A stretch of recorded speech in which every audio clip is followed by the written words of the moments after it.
came up on Fried Bologna, boy, what you expect?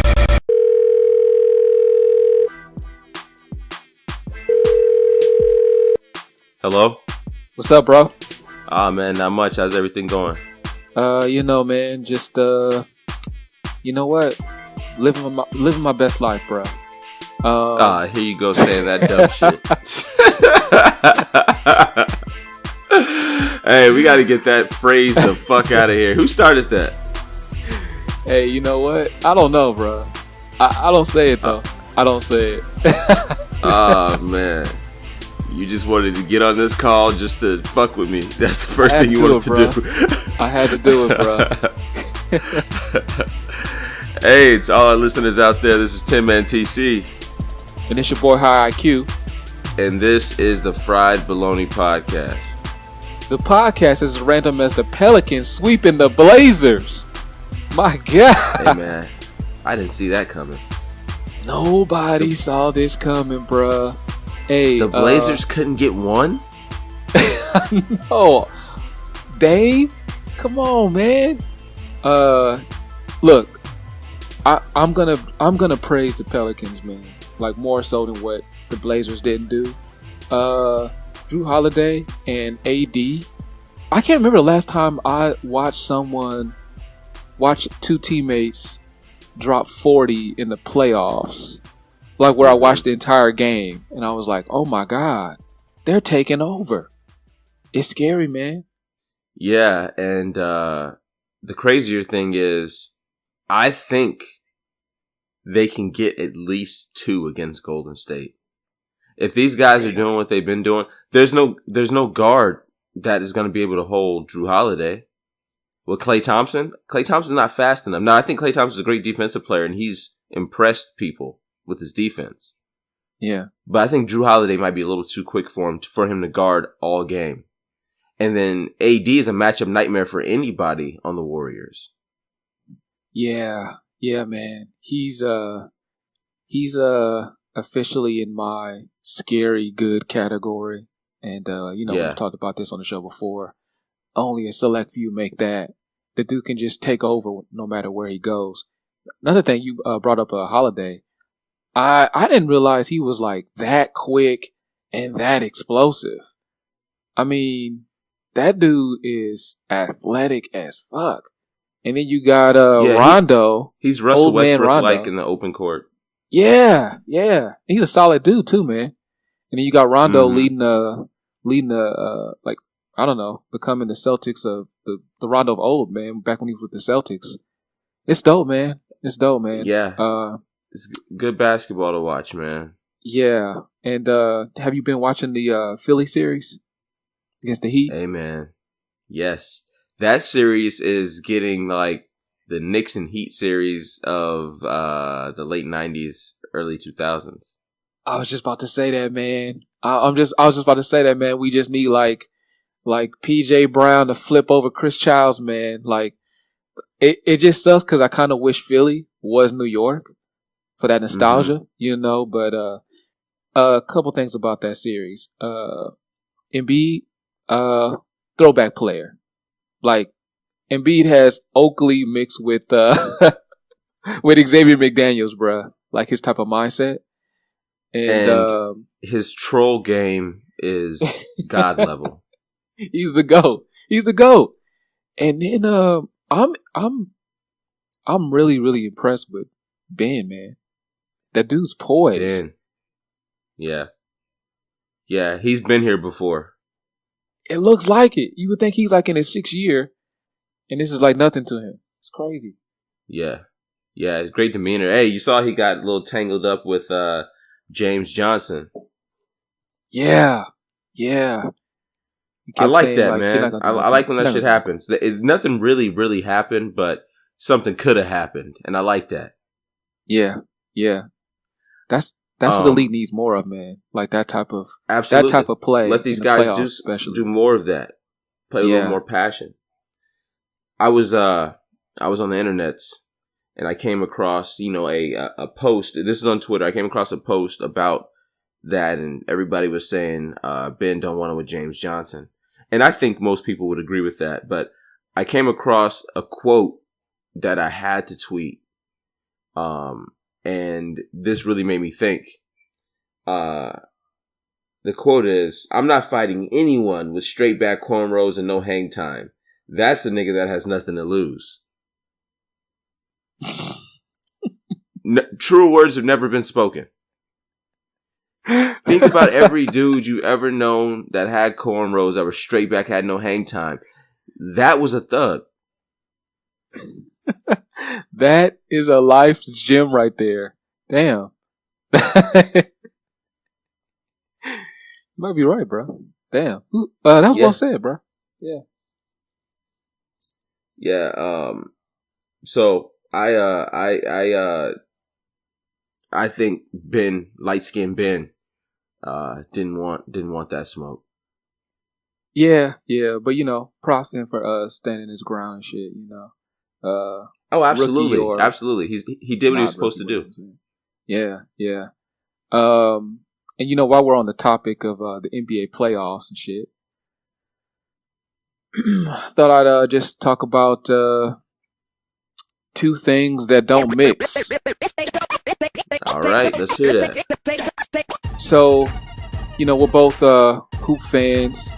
NBA playoffs, best time of the year, and nowadays, because I'm short on time, I usually catch the highlights, on YouTube or, maybe the group chats that we're in. The guys will send some highlights over the phone or whatever. But, every now and then when I hear, it was a good game or whatever, or, LeBron went off or Westbrook did his thing, I kind of want to come home and hear that ESPN commentary along with those highlights. I want to hear Stan Verrett lead into Game 3 and talk about what happened and throw in a hip-hop reference in there, right? So, I come home 2 days ago and I turn on ESPN or whatever, right? And no NBA highlights yet. Okay, no big deal. I can wait. I continue to wait. 5 minutes goes by. 10 minutes goes by. They finally show a commercial. They'll talk about it when they return, right? And this is what leads me to the two things that don't mix. All right. NBA playoff basketball on ESPN and NHL playoff hockey on ESPN. I know everything there is to know about the NHL playoffs because I was waiting for the NBA highlights, bruh. 20 minutes waiting for just a highlight. I get it. I know. NHL playoffs, I get it. Stanley Cup, I get it's important. But we talking about the NBA playoffs, man. The NBA playoffs. That should be 80% of the show. Come on. I'm missing a half hour of my life watching NHL. So that's it. I agree, man. Two things that don't mix. I agree. I'm really pissed off about this, bro. I'm legitimately pissed off. I can hear that in your voice, man. You sound like a young Tin Man over there. I would agree. Now, I happen to like the NHL. I don't want to mislead you and have you think that I'm like a huge NHL fan, that I watch every game, that I know a lot of players. No, I none of that would be true. But I've always liked the NHL. I've always liked hockey. That is a basketball-like sport. You have super athletic guys, super skilled guys. The game is fast. The game is physical, which is a little more, football-like. But NHL is very exciting. And it also coincides with the NBA, the season and the playoffs, which is super dope because the excitement in sports is like in the air. You can feel it. However, I prioritize my basketball over everything else, sports related. And I don't ever want to have to wait that long to see my highlights. So your anger, is legitimate. Don't ever believe that the way you feel is uncalled for. You have a legitimate gripe. Live in that. Yeah, man. I appreciate that, man. I knew you feel the same way, and I know you probably experienced similar frustrations, man. And the only thing I will give NHL props for this, man, because I did attend my first hockey game maybe like a year ago. Went to a Kings game. Now, it is a very, very, very physical sport, and most of these guys are big ass dudes, like 6'4" and up. They're solid dudes, right? So when you see them collide like that in person, you're like, oh my god, man! Like it's real. Now here's the thing, though. They also allow them to fight, right? Mm-hmm. And I don't know how. For me, I think it'd be hard mentally to be focused on the game, and then we get into a fight where it's like not a scuffle like the NBA where it's like broken up, but it's we're throwing hands. It's like, okay, let's break up, and then now back to the game. It's like the ability to switch it on and off for these guys. That's amazing to me. Yeah, I agree. And a couple things about that, unless you still had something. No, go ahead. First thing is, I love hockey because there's no room for fake tough guys. If you're tough, fight about it. Or someone's going to take you there. Someone's going to call your bluff. So if you're not a tough guy, don't fake that tough guy shit, because that does not fly in hockey. I love that about it. Yeah. But one thing I don't like about hockey, I believe that sport is unnecessarily violent. I mean, I love the checking, I love the physicality, but there's really no need for them to fight. There's no need for it. I understand that brings a level of excitement and entertainment to the sport. But there's no need for guys who are playing one sport with sticks, with weapons, essentially, and also be allowed to fight. That doesn't make any sense to me. So, I mean, again, I know it's exciting, I know it's entertainment, but there's one thing they could cut out in the sport. It would be the unnecessary violence. Yeah, that's actually a really good point, because that's something that's really not talked about a lot, for reasons that you and I both know. But yeah, essentially these dudes are running around. They're like high speeds, carrying sticks and blades on their feet, right? Mm-hmm. And they're allowed to engage in violence. They can fight. But the crazy thing is shit can escalate. Shit can get real. And I don't know if you remember this, but it was like 4 or 5 years ago. These two hockey players got into a scuffle, right?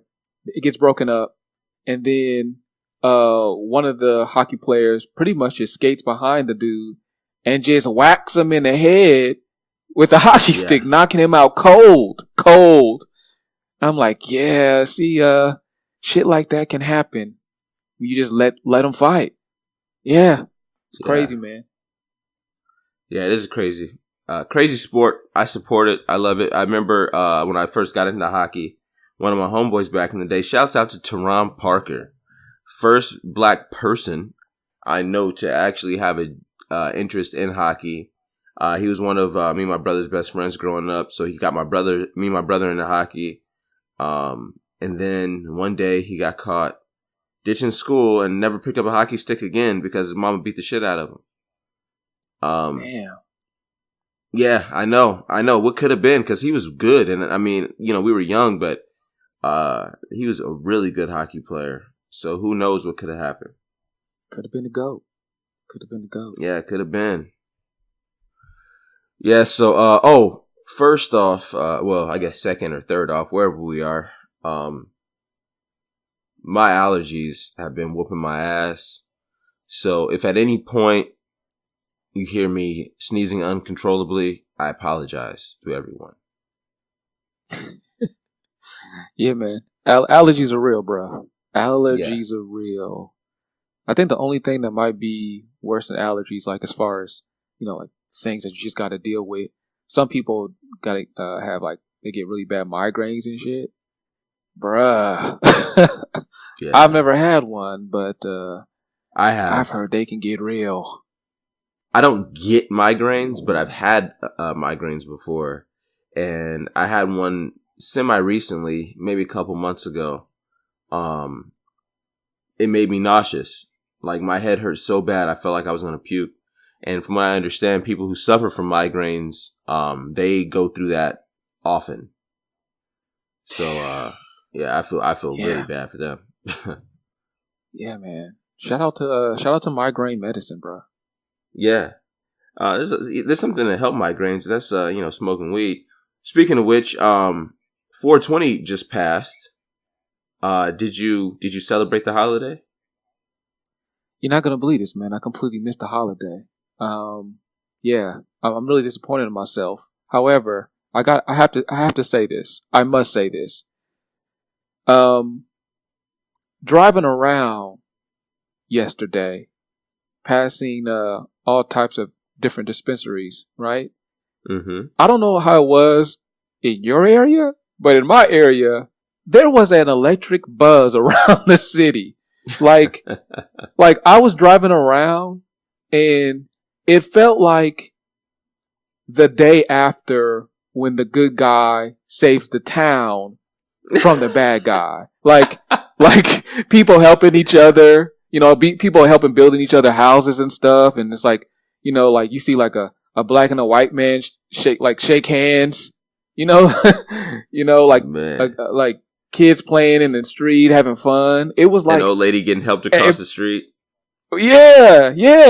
Like a lady, going to the store and paying $0.25 for something. Like it was that type of feeling, man. I was like, this is an incredible day. Everyone's getting along, and it was like every dispensary you pass by, it was like balloons out there, like some lines going around the corner. I said, I'm proud of us. I'm proud of us. We're coming together for a plant. That's beautiful, man. It's a lot to build on. Yeah. But yeah. Well, what about you? Did you have a good holiday? I did not celebrate the holiday. I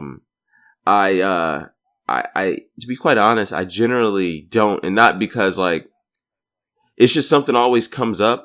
Or I just don't have the time on 420 to do so. It seems like so.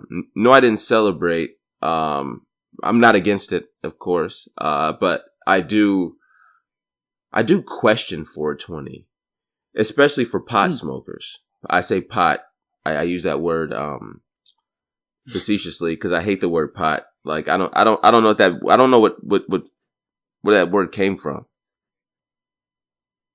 Like, where did the word pot come from? Huh? I despise that word as well, man. Yeah. Every time I hear someone say it, I cringe. I'm like, it's like an old white person word. Yeah. You want to smoke some pot, bro? Anyway. So, like for weed smokers, man, like I don't understand why 420 is significant for weed smokers. Weed smokers get high every day. They smoke every day, and a lot of weed smokers are getting as high as they can every day. So what's the difference in 420 and any other day of the week? Any other day of the year? What the fuck is the difference? You know what? Okay.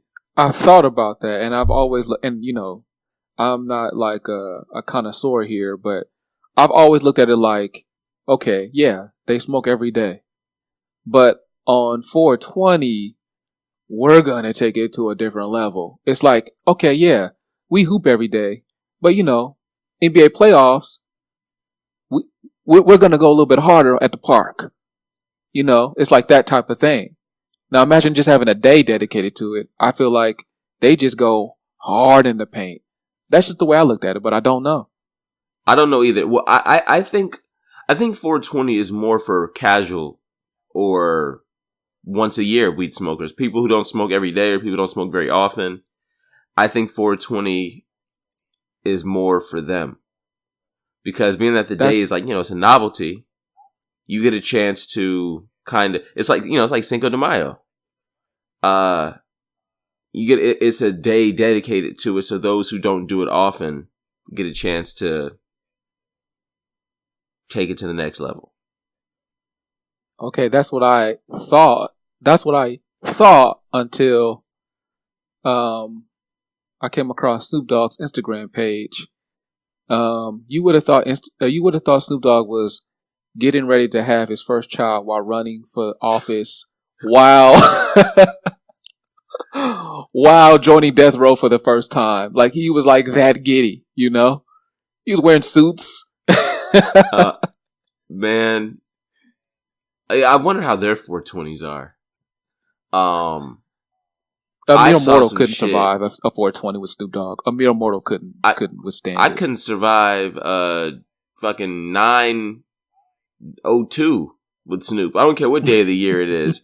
I cannot smoke with Snoop. Yeah, you're right. We wouldn't make it. Yeah, any day. Apparently, there's only been like 2 people that's ever outsmoked Snoop, and that's Willie Nelson and Wiz Khalifa. And I believe Wiz Khalifa because I saw some shit. He was smoking like a fucking menorah joint. There were like 5 or 6 joints on this stick, and it came out to like one, one thing that he smokes out of, but he's smoking 5 joints at the same time. Yeah. Wiz Khalifa is like the Kevin Durant of the weed game, man. Like he's putting numbers up. He's impressive. Yeah, he's really impressive. That's crazy. Yeah, man, doesn't smoke blunts. No blunts. I would not have. I don't smoke blunts either, man. I don't like smoking blunts. Yeah, man. If you're gonna do it, go the healthy route, man. Organic papers, man. Shout out to Wiz for that. So what else you got, man? There's been a lot of shit going on this past week. Well, crazy thing I saw on TV, man. So, flipping channels, whatever, right? And I land on this show. It appears to be cops. I'm like, okay, see what's going on here for a few minutes. But then I realized it's not cops. It's a show called Live PD. And basically it's like it's like live coverages of what's going on in all areas of the country related to their police department. So it's like it'll be like, okay, let's cut to Houston. Officer Pickett is arresting a crackhead. Let's go there now. And then it cuts to or whatever, right? And the whole gimmick is live PD. You don't know what's going to happen next. And I was like, nah, I kind of have a feeling I know what's going to happen next. The black guy dies at the end. It's like a fucking scary movie. I know how this goes. But the other thing is, like, public relation wise, like, if you're police departments, don't you think this is kind of a risk? I mean, yeah, you probably can, like, work with the network and determine, like, oh shit, we kill an innocent person here. We're not going to air that. Right? But you still run a risk of that going viral and it being linked to the show and it being a clusterfuck. So it's real interesting given just the amount of people that are getting, the amount of innocent people that are getting killed by cops on the daily, that they decide to run with this idea. But hey, I'm not a public relations guy. But yeah, man, Live PD, check it out.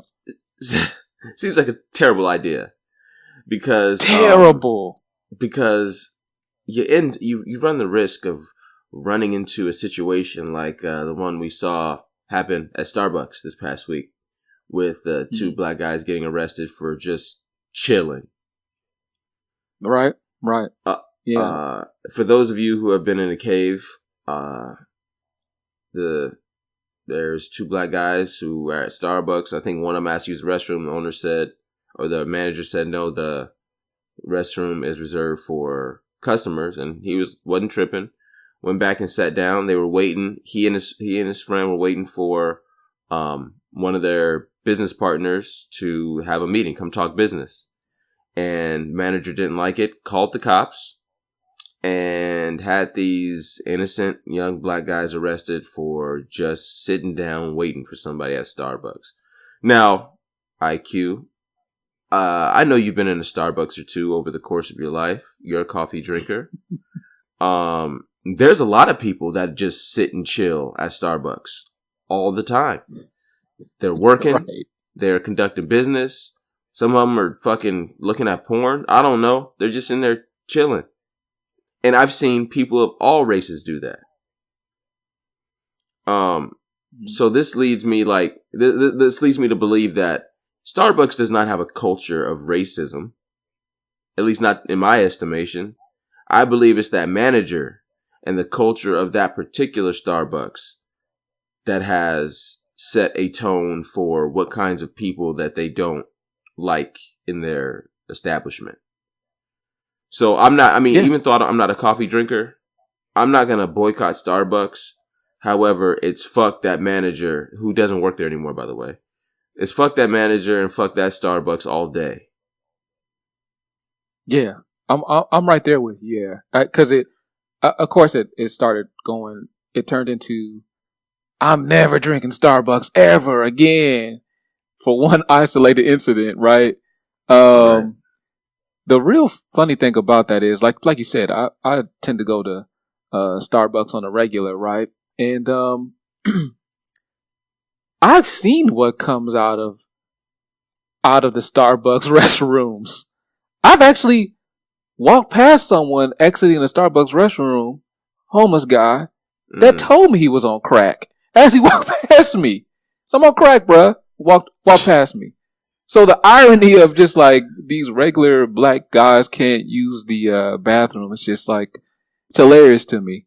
And then I saw a news clip where one of the black guys was like, "Man, yeah, I was in fear for my life. You know what I did? I stood up and started clapping because I said, 'Get that bag, young man. Get that bag.'" Absolutely. Hey, but he might be playing the game, but also there's a lot of truth for him fearing for his life. We've seen a lot of fucking seemingly routine traffic stops or, whatever turn into murder. So yeah, those encounters will make you fear for your life. Absolutely. Yeah. But I'm glad that it's all in our favor. There is no gray area here. You know what I'm saying? Like, pay that man. Pay those guys. Just like you would any other situation. Right? Absolutely. So there is disproportionate, and this is like obvious, and it sucks that we still got to say this shit in 2018. It's also, obviously fucked up that we have to go through this shit in 2018. But if that doesn't show that there is a disproportionate treatment between black and brown people in the police and white people in the police, like, nothing will. If you're white and you're out there and you think that there is nothing different about the way we're treated by cops, you're ignorant as fuck. You're out of your fucking mind, and you don't live in the real world. I saw this video also on Twitter where this white dude was literally squaring up with a cop, and they fought. He was had head movement. He threw punches. He swept his leg. They hit the ground, and then 3 or 4 other cops were more or less gently trying to remove him off the other cop. IQ, what if a black man squared up with the cop? What's the outcome? Jamal's getting Swiss cheesed up before he even takes a step towards the cop. That's a wrap. Yeah. That's some motherfucking bullshit. I saw that clip. Yeah, I mean, that looked like a legit MMA fight. Like you said, he was throwing kicks. Had a little strategy. Using the jab to control distance. After they went down to the ground, I thought they were gonna get up and touch gloves after for the next round. It was that type of, it was like sparring, right? Yeah. I was like, how is this allowed? That's a great example. Which, you know what? Fuck it. While we're on the subject of disproportionate treatment of colored folk and the cops and white folks and the cops, if you don't mind, IQ, this leads me into my unfuckwittable for the week. Nobody can touch you. Oh, let's do this. So, we all know that people deal drugs from time to time. Whether they're black, brown, white, people deal drugs at pretty much every level. People use drugs at more or less the same rate, and that's for all drugs. That's, crack, meth, heroin, cocaine, opioids. Well, yeah, so like people are using drugs, right? People are trafficking drugs. The difference is, though, is when you get a young black man who has a sellable amount of weed on him and he gets pinched for it, he's doing 10 years. Even on his first offense. If he's selling that Lindsay Lohan, that is a code word for cocaine, a white girl, he's doing 25. 15 at the very least. So, imagine if said black man had, let's say, 10, 20 pounds of yayo. How much time would you estimate he's getting? Oh, I'm gonna guess the throwing away the key. Yeah. Yeah, that nigga's likely doing there's life. There's no end of the tunnel. Yeah, he's likely doing life. Okay, since you know that, imagine putting yourself in the shoes of a young white girl who happens to be moving bricks of coke. How much time do you think a young lady, a cute, white, innocent girl would get for moving blow? No. Don't answer that question, because this leads me to my unfuckwittable. My unfuckwittable for the week is the motherfucking justice system for disproportionate time for black offenders as opposed to white offenders. This young girl. Oh, excuse me. Hold up. I need to save a little gap for the Kid Cudi unfuckwittable. So hold on. All right. There's the gap that I needed. So this young girl who was trafficking cocaine all around the world because, she was on IG showing her fucking crazy lifestyle that she was leading, traveling to all these exotic locations, having a great time. And in those locations, she was bringing fucking blow for everybody to keep the party going. Making crazy money. Not even having a real job, but she's making some major money. I'm not sure if you've ever listened to a rap song or even watched a movie about dope. Cocaine's going for about $12.5 to $17.5 a key, depending on who you listen to. And so she was coming into some money. But like Shine said in the song The Life, things were all great until I got caught. So she got caught. Now, one would imagine, since her drug dealing is well documented, that, she's not doing any less than 25 years in prison. I would think. Would you think that? Yeah, I agree. Wrong. She's doing 8 years in prison. And I believe 4 of those years would just be on probation.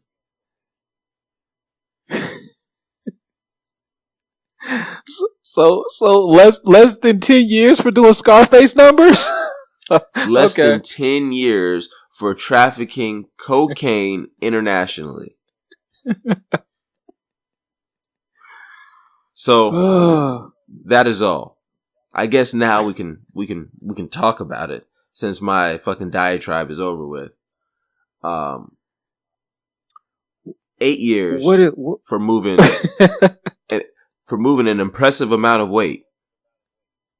And she gets how many years? 8? Man. Shit. black men have had Frank Lucas could get that. Jesus. Black men have had a pocket full of weed. A pocket. I'm talking just your pocket full of weed to sell.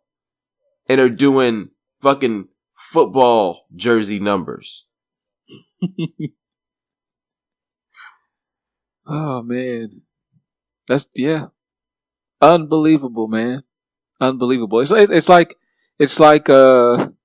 when you have like these teenagers that do drugs and drink and then get behind the wheel and just kill somebody, and it's just like you know what, you didn't mean it, we're gonna give you probation.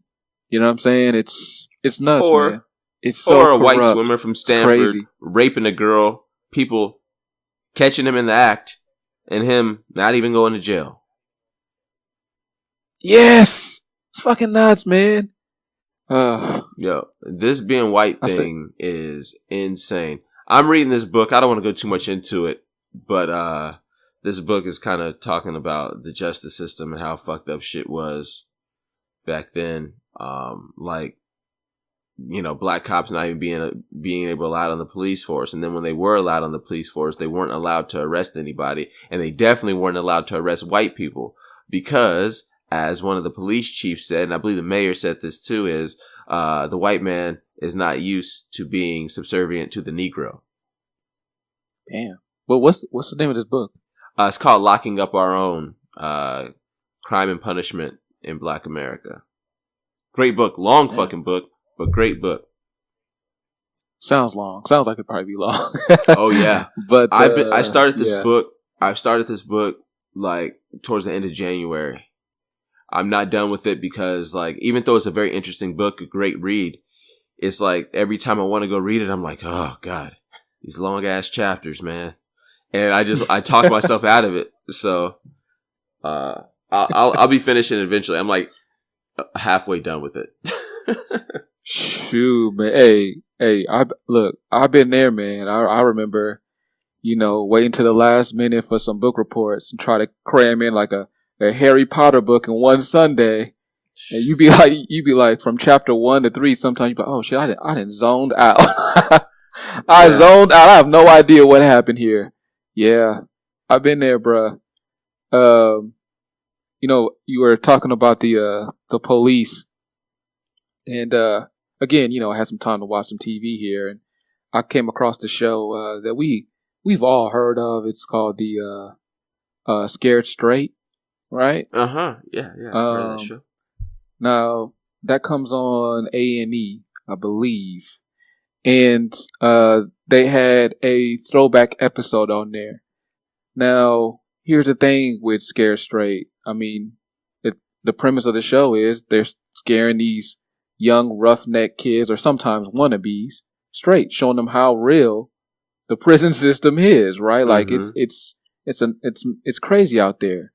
Now, this particular episode, and I'm sure you've seen this because it's a viral episode, but essentially there was this chubby, maybe, I don't know, 13-year-old, 14-year-old kid, white kid, and I guess he loved to fight. Like, that was his thing.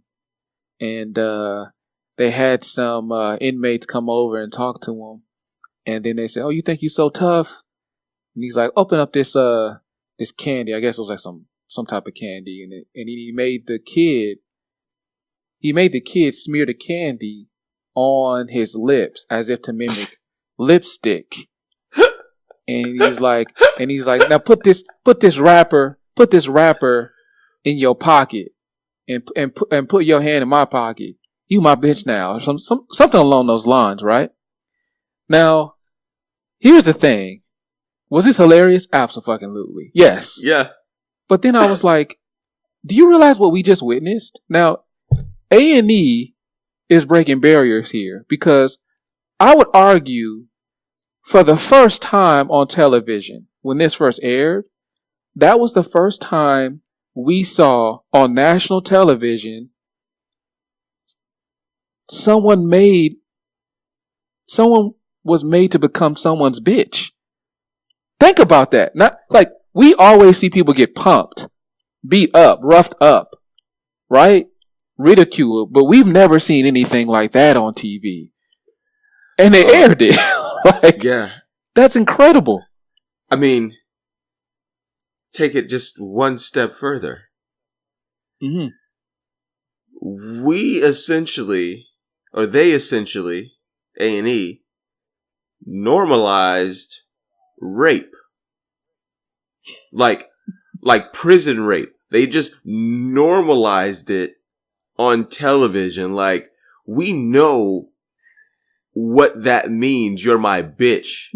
Like, we know what that means. If you're watching that show, when a prisoner tells someone or another prisoner that they're their bitch, that means I'm gonna fuck you in the ass. Whether you want it or not. That's also known as rape. So, A&E essentially said, This is normal. This is something we should show on TV. A child, more or less getting threatened by a grown man prisoner to get raped. So, yeah. Yes, they are breaking down boundaries. They are pushing the motherfucking envelope. Yeah. That's amazing. A&E is doing incredible work over there, and don't forget they got the first 48. Yeah. Mm-hmm. They're one of the most innovative companies out there when it comes to justice. Yeah, seriously. Crazy, man. Hey, I got a question for you. I want to talk about music for a little while because there's some good shit that's been happening in music, some not so good shit. Mm-hmm. I'll start with the not so good shit first. Do you have any idea who Whoa Vicky is? I have no idea. No. Well, I don't really until I got on the internet and I saw the Catch Me Outside girl. I guess her name is Bad Baby. That's what she goes by. That's her rap name. I guess she got into it with a girl by the name of Whoa Vicky. I've never heard of this Whoa Vicky until that day that I was looking on the internet. And then later in the week, there was a video of, I guess they had some kind of altercation, whatever. I really don't remember. I guess somebody got slapped or punched. I don't know. But anyway, there's this video of Whoa Vicky, like, fighting an invisible person or pretending to fight somebody and there was nobody there. Kind of like how Trey was on Boys in the Hood when he was punching at the air. Oh. Worst scene of the movie. That scene. Yeah. So I thought, I didn't know if you knew. Did she make music? What is she? But since you don't know, I don't know, and I don't feel like doing any research. I haven't heard anything about that, man. Yeah, but it's like look what it's become. Look what beefing in hip hop has become. Like, I hate to sound like an old man, but when I was coming up, giants were beefing and going at each other, and they were producing amazing music because of it, right? Hip hop was getting better because of their tension. Oh man! Now two suburban white girls who rap are beefing with each other. Yeah, the game done changed. Man. It's changed, man. Also, sticking to music a little bit, and this is again not the not so good shit. Apparently, Chris Brown is beefing with the Migos. I saw some texts exchanged between Briss Brown and the Migos, where Briss was asking for the fade from Quavo. I don't know why they're beefing, but Briss was like, hey, let's get the boxing gloves on. We can do it in the ring or whatever. No cameras, no nothing. Let's just settle this like some men. And Offset or Quavo, whoever was texting at the time, was like, "What?" And Chris was saying, "Don't act like you don't know. Let's get this done, get it over with, get it settled." And then one of the Migos responded, "All right, you tough singing motherfucker," some shit like that. "You tough singer," which was funny. But here's what I gathered. Chris was offering the fade, and not at one time as much tough shit that the Migos talk. Not one of them accepted the challenge. They just kind of deflected the whole time. So I think Chris is about that life. And I respect him for wanting to settle his altercation or settle a dispute with these young, like a grown man would do. And I'm disappointed with the tough guy Migos that they didn't comply. They didn't accept the offer. Okay. Well, 3 points about that situation. The first point being, like you said, I kind of do. First off, if it is real, because I read the conversation that they posted a conversation online, the back and forth. I thought it was fake the way they were beefing, going back at each other. But if it is real, yes, I do commend Chris Brown for offering the fade. I really do. It's let's settle this like men. I respect that, right? Mm-hmm. Now, the other 2 points. Forgive me, but when I was reading this conversation, bruh, when I first started reading, I was like, "Oh man, that's typical Chris Brown, that LA nigga stuff." And I called myself. I said, "Wait a minute." But he's from Virginia. Let's not forget that. He's what? He's from Virginia. Yeah, he's from Virginia. Right. I forgot that he's nowhere. He's not from LA.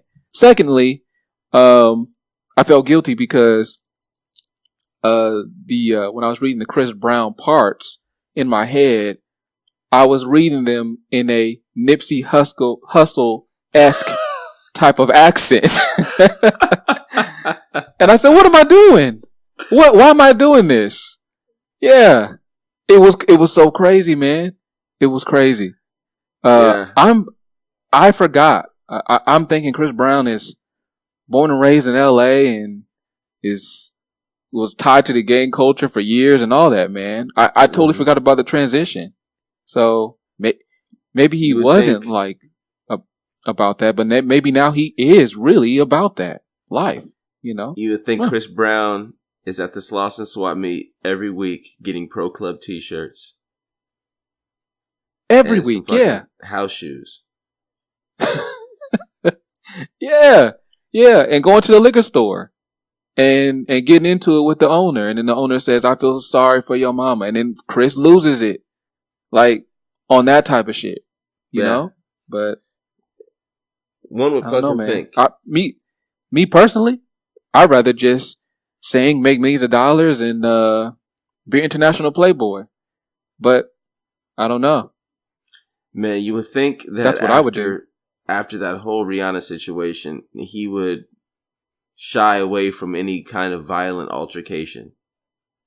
But you would think his pockets have not hurt from that entire ordeal. People don't listen to his music any less. Which is this whole. People are fucking fucked up, man. People are stupid. Think about this.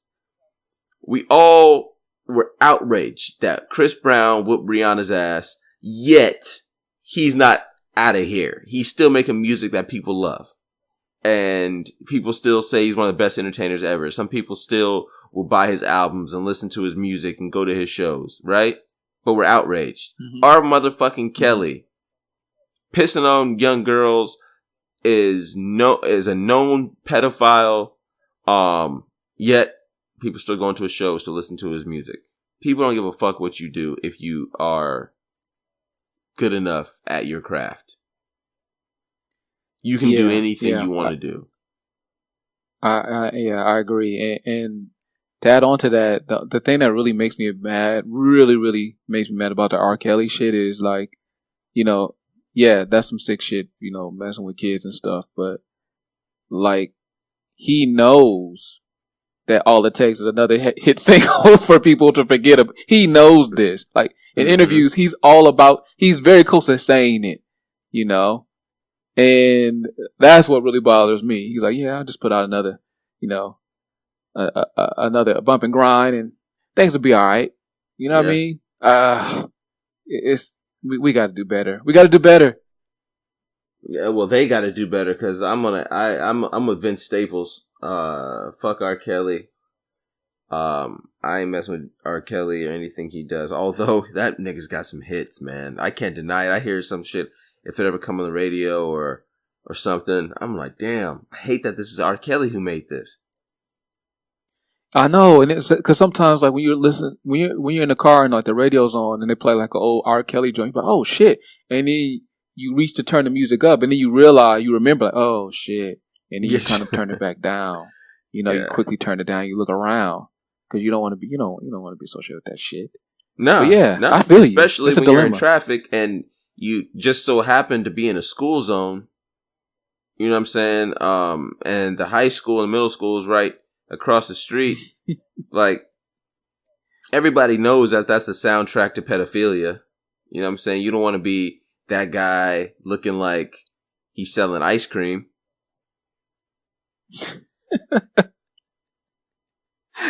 Yeah, bro. Yeah. Man, Kels. You was owning them radio waves, bruh. You know, even after the Aaliyah stuff. Oh man, yeah, it's some sick stuff, man. Speaking of the radio, man. You know, a friend of mine recently started working at a new job, and shouts out to your friend. Talking about how, shouts out to the new employment. He was talking about how the job is like what's one of those pretty chill jobs, right? Mm-hmm. You know, like you can, for the most part, wear casual clothes every day. The boss really don't be tripping if you're like right on time, as long as you do your work and get it done. He's cool with that. And then he was like, at first I thought it was cool because they actually have the radio on playing through the speakers throughout the entire building. So it's just like just the typical regular radio, VH1 or whatever, playing throughout the entire day. And he was like, yeah, bruh, like, I thought that was dope until, like, I didn't realize how repetitive the radio is, bruh. And he was like, on Thursday, I almost blew out my fucking brains because there's this some song, it goes like, it's too late to apologize. He was like, they must have played that song like 20 times in a span of 4 hours, bruh. I was losing my mind. I was like, you think they can change the channel? I was like, can't you change the station? And he was like, no, because that was the condition. The boss was like, we're only going to listen to 2-3 channels if we allow this. And ever since then, I think they've implemented this for 4 years. He's never like entertained the idea of having like rotating channels. So people are almost jumping out of the building. Yeah. Interesting. Yeah, the radio, and that's the thing about the radio. It will brainwash you into liking songs. And those who are impressionable, which is the general public, who listen to the radio, that's why songs become hits, man. Not because they're good, just because it's all you hear. Yeah. Yeah, fuck the radio. Man. There's actually an interesting story about the Outkast song, Let's hear it. Hey Ya. Mm-hmm. Hey Ya, right? When they first put that out, it wasn't getting, on the radio at least, it wasn't getting the type of buzz that they thought it would get, right? And so they started looking at the numbers and they were like, that's interesting. It shows that, I don't know how they were able to determine this, but it shows like people listen to like the first minute and a half or like maybe like first 30 seconds to middle of the song, and they change the station or they just turn off the radio, whatever, right? And they were like, well, we can't let that happen. So So what they did is they paid the radio stations to never play the song like at the end of the rotation before a commercial break. So it had to be played in between two songs. Wow. And so, yeah, crazy, right? So once they started doing that, like that's when it started to become like a national hit. But when they first released it, it wasn't. And when I say they, I'm talking like the record label. Right. Yeah, pretty interesting stuff, man. Crazy. Yeah, I know there's a lot of psychology that comes into that shit. Yeah, bruh. We just be getting mind fucked. Consumers just be getting mind fucked. That's all it is. Oh, absolutely. But the positives in music, we just found out that Kendrick won a Pulitzer Prize for the album Damn. So shouts out to Kendrick. Congratulations. Yeah. Big shout out to Kendrick on that. That's a pretty big fucking deal. That's interesting. Yeah, it seems like it's unreal. Like it seems like it's a similar feeling like when Barack became president. It's like, wait, what? That's possible? Okay, it's dope. Yeah. Yeah, anything's possible, man. Kevin Garnett told y'all that. Also, KG's Raw Emotion. That was Raw Emotion. Shouts out to KG, man. Also, J. Cole's album just dropped. And have you got an opportunity to listen to it? I have not. I actually plan on listening to it because I'm not I'm not like a huge lover of J. Cole's music, right? I'm not like a diehard fan, but I respect J. Cole as a person and like what he puts into the music. So I'll always give him a chance. But I do know that from what I've read so far, people are not feeling it. Why? I do not know. Do you know why? I don't know why, but it appears, because those were some of the first reviews I heard too, is people weren't feeling it. But that seemed to have changed like within the blink of an eye, because now people are loving it. Fans are fickle and they don't know what they like. The general public has terrible taste in music anyway. Man, I will always support J. Cole because like I remember seeing J. Cole live, and this is right around the time when the Blueprint 3 came out, and he was on that he had a record with Jay-Z on there. And so I felt like for the most part people knew who he was, but Game was the headliner. And so J. Cole was like the third act. I think he was maybe in front of B.O.B. at that time. And nobody in the crowd was feeling J. Cole. Like they weren't booing him, but it was just like no energy. Like they just wanted to hurry up and get to Game or whatever, right? Mm-hmm. And so to just stay on stage and keep rapping, and he was even saying it, he was just like, come on, man, y'all gotta feel this. Okay, how about this? And he tried this, and like he was spitting bars, and it was just dead silence. But he finished his stuff, thanked the crowd, and left, man. Like, I think a lot of artists would have been like, man, fuck this, I'm out. Or put on some, on some diva shit. But, so ever since then, I was like, you know what, man, that dude earned my respect. And he earned that check for the day. I can. What's that? I said, and he earned that check for the day. Yeah, that helps too. Yeah, well, that's good to know. Well, I did listen to the Cole album a couple times, and I'm with you. I mean, like, I like Cole. I can't say I'm a huge fan, but I do like his music. I think he's a hell of a rapper. I think he's very talented. There's just something about him that doesn't necessarily appeal to me all that much. So like I always listen to his albums when they drop, and I'll usually listen to them between like 2 and 5 times, and then I sometimes just don't revisit it, even though I think that the album is good. I think that this album is very well done. I think he's a very skilled lyricist. I think the tone of the album, the message in the album, I think it's all on point. I think it's a great album. For me, the replay value I think will probably lessen within another couple weeks, and then I might not revisit it just because that's seems like how all J. Cole albums go with me. So, but I do recommend it. It's dope. Yeah, well, and that's another thing though. Like, why is that? Like, why? Because I've listened to incredible albums, right? And for whatever reason, I don't play it as much as I thought I would. It's not a lot of replay value in there, and I don't know why that is. Like, I don't know. I can't put my finger on it, right? It's interesting. I think, well, I mean, our attention spans are a lot shorter these days. I think that's number one. Number two is like how we consume music has made it, music is way too convenient now. Like imagine, you remember when you go to the record store and buy an album? Like that's the only shit you was listening to because of how you got it.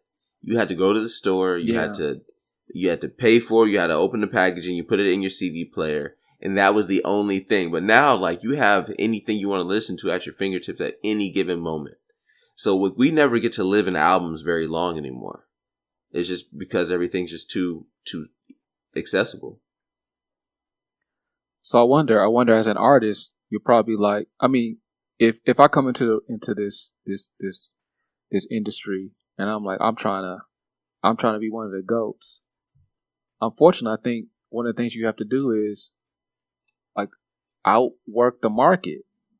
Like you have to like just pump out material after material after material, but then you run the risk of becoming like so oversaturated people get tired of you just because. Huh. See, no, what does one do? I think you start off that way. You start off by, dumping a lot of music on everybody.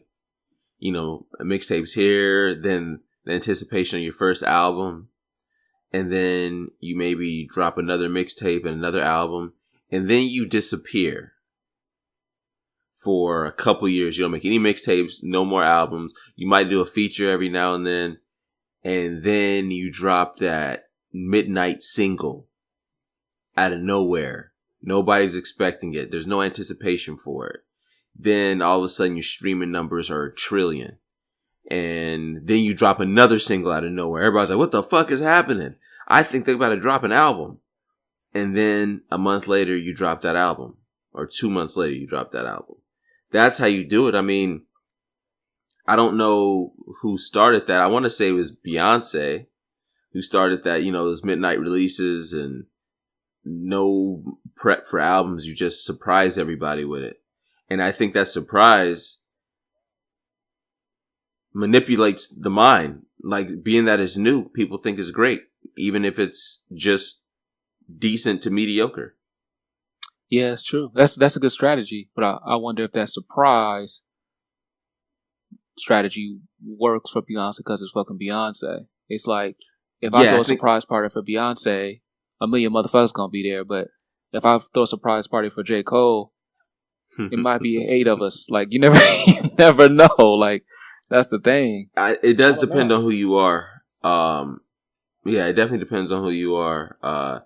Beyonce could get away with a lot more than any other artist, and same with Drake. I mean, he does that shit too, or did that shit too. So you got to be at a certain level to get it done.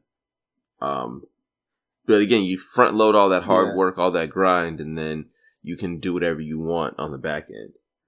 And I wonder what the next big, I think maybe gimmick is too strong of a word, but I wonder what's going to be the next big thing that rappers utilize to create a buzz. Like, one thing that comes to mind is, even though there's been other rappers that have done this, but 50 gets credited for using like the beef to create a buzz and promote his music. I wonder what's gonna be the next thing, and I wouldn't mind. Well, I wouldn't, depending on who it is, but maybe the next big thing is like on some NBA stuff where dudes are legitimately joining each other's squads, right? And I'm not saying it's just like a one-time thing or every now and then they hook up and connect, but it's almost like if G Unit and Dipset like collaborated, but it'd be like legitimate collaborative series, stuff like that. Maybe that's the next thing. I don't know, man, because I feel like hip hop needs like a new thing that kind of promotes the craft of it, or at least makes people better. Because beef does make you better. Beef definitely does make you better if you're beefing the right way. But now beef is like, I remember you made a beef track. Now you can hop on a feature and then throw some subliminal jabs, and everybody thinks it's the shit. Oh, that's true. So I need legitimate beef. I need records. I need a back and forth. I need relentlessness in beef in order for me to believe in it. Yeah. And I feel like speaking of beef, we talk about we talked about Tupac and Biggie, we talked about Jay and Nas, we talked about 50 and Ja, right? Mm-hmm. But overall, don't you kind of feel like Nas doesn't get the credit he deserves for Ether? And what I mean by that is, like, yes, you could argue, well, Jay won the war, because Jay's on top and he's doing all this stuff. But as far as hip hop goes, I kind of feel like Nas should still be regarded as like, if you think Jay won and he's better off, at least give Nas that Iverson, Cross, and Mike homage. Like, I feel like we should still, it should be in that regard, and it's not. You know what I'm saying? Like, what I mean is, if we're in the barbershop and I'm like, yo, Lance got Ether by Bron game 3, or I'm just making this shit up. People will agree, but hardly ever someone will be like, oh man, that Nas thing, bruh, when that happened, I remember it doesn't happen as much. But if you bring up that AI thing, people gonna tell their story still. And I feel like Nas just deserves more credit on that, bruh. Like, over time. I think it boils down to, depends on who you're talking to, man. Because if you're talking to somebody that's a casual to big fan / casual rap fan, like, they'll talk about Jay more in that exchange, but Ether was probably top 3 diss tracks ever made. It pushed Jay-Z into a corner. Now, when Jay-Z came out with Super Ugly, like, there was nothing clever about that song. It was just completely disrespectful. It was super ugly. Like, it was it was so disrespectful. I'm surprised Nas didn't send the goons at Jay. I'm surprised, like, there was no, like, that song, I don't know how they're cool to this day. Like, I don't know how you come back from that. Even, you know what I'm saying? Like, that was so disrespectful. But Ether made Jay-Z do that, because Ether painted such a bitch-like picture of Jay-Z. He made Jay-Z his son in Ether. And Jay didn't like that. So Jay had to cut all the metaphors, cut all the wordplay, and just go straight disrespectful. He brought the gun to a knife fight. Yeah. It's crazy to hear that, to just hear that song Ether, and it's like, 100 years from now, if no one know, if our kids don't know who Jay-Z is, right? And you just play that, it's still like, damn, this shit disrespectful, right? And then you hit them with, and that was going at probably arguably top 5 greatest MCs ever. Yeah. Like, he's one of the GOATs. And that was that's like I said, that's AI going in Mike's neck. props. Yeah, shout out to real rap beefs. Not this know, AB man. and Tekashi 6ix9ine shit. By the way, AB just fought this past weekend. Did you I missed the fight. Did you see it? Yeah. I saw it, bro. I saw it. Anything anything else you want to say about it? Nothing really to say about that fight, man. No. All right. Yeah. Well, moving right along. What about you heard that Vern Troyer, Mini-Me, passed away? I heard that, bro. R.I.P. man. He was dope, man. He was a cool dude, man. Yeah, rest in peace to Mini-Me, man. And that role he had, as Mini-Me was huge, and then he went on that reality show where he got drunk and embarrassed himself. Now, I know in death, we usually have to wait a little bit of time before we make jokes about the dead, because most people would deem it disrespectful to say anything about somebody who's fallen. I disagree with those people. Because, I mean, if we can't make light of tragedy, what can't we make light of? Sometimes you gotta just make jokes. So I've got one. I'm basically, I said all that to make excuses for the joke I need to make. I feel compelled to make a joke about this. So, do you think Shaq is donating one of his shoeboxes for Vern Troyer's little casket? Okay, first off, that is very hilarious. Secondly, that's very disrespectful. But third, it's hilarious.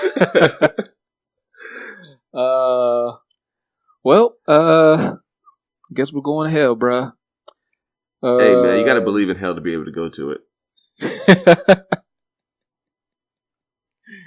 Oh, shit. Last thing on the docket that I got. So Barbara Bush just died. Rest in peace to Barbara Bush. And her funeral just happened this past weekend as well. And there was an interesting picture that got snapped at the funeral. So, Donald Trump didn't go to the funeral. The family didn't want him to be there because he's Donald Trump and he's the worst human being on the planet. But Melania got an invite. And apparently she might have been seated next to one Barack Obama. And in this picture, Melania seems to be laughing and enjoying herself in Barack Obama's company.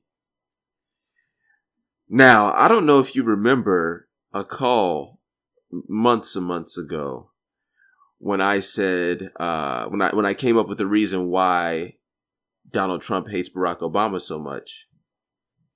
Do you remember that? I remember, yeah. You suggested that Melania has a thing for Barack. Yeah. Mm-hmm. Yeah, and with this picture being released to the public, and how happy and jovial she seems to be, do I get a round of applause, or I don't know how these things are usually handled. Well, there's still some debate there, because maybe she could have a thing for Barack, but on the other hand, it could just be on some, hey, he's a human being. He has feelings and compassion. It's like there's a heartbeat in there. It could just be that, Yeah, I'm not buying that. TBD. Yo, Melania is smitten by Barry. And I think that there's a couple of things here at play. I think, Melania happens to be married to, again, one of the worst human beings on the planet Earth. And in that, she gets associated with some of the wrong things, like, his ideals, his principles, his morals, the things he stands on, she's associated with it because she's complicit in all of it. She doesn't speak out against it. She doesn't take action against it. So she's, she has to carry that bag of shit along with him. But there's a good chance she's actually nothing like that. And she doesn't fuck with anything that her terrible human being of a husband, does. So part of me thinks that, yeah, she wanted to sit by Barack and smile and appear happy to fuck with Donald Trump. Like, this is going to piss him off. He hates this guy. And look, I'm giggling at his jokes. I don't want to say that they were flirty. You can't tell that from a picture, but they seem very comfortable around one another. And I'm pretty sure Barack was talking shit about Donald, which made her giggle. I bet he said some shit like, he's got a little dick, huh? Tell me about it. His dick's real little. And then she's like, yeah, it is so small. That's probably what happened. I often marvel at how you're able to run wild with these stories. But I mean, if you are correct, if you are right, we could see like something similar that happened to another Donald, where it's like a phone call gets released, and it's like what Donald Sterling did to his whatever she was, saying like, oh, I don't want you hanging around Magic, all that stuff. Maybe something like that will surface with Donald Trump. Shit, everything else is surfacing, so why not? Yeah. Yeah. Yeah. So shouts out, Tim, man. I appreciate that. Shouts out to Melania, who may or may not be interested in the swirl. Brought to you by Fried Bologna. Yeah, so fuck Donald Trump as always, and I hope your wife leaves you.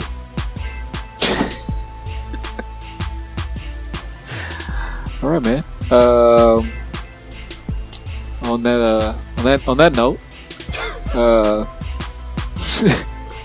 it's been a pleasure talking to you, bruh.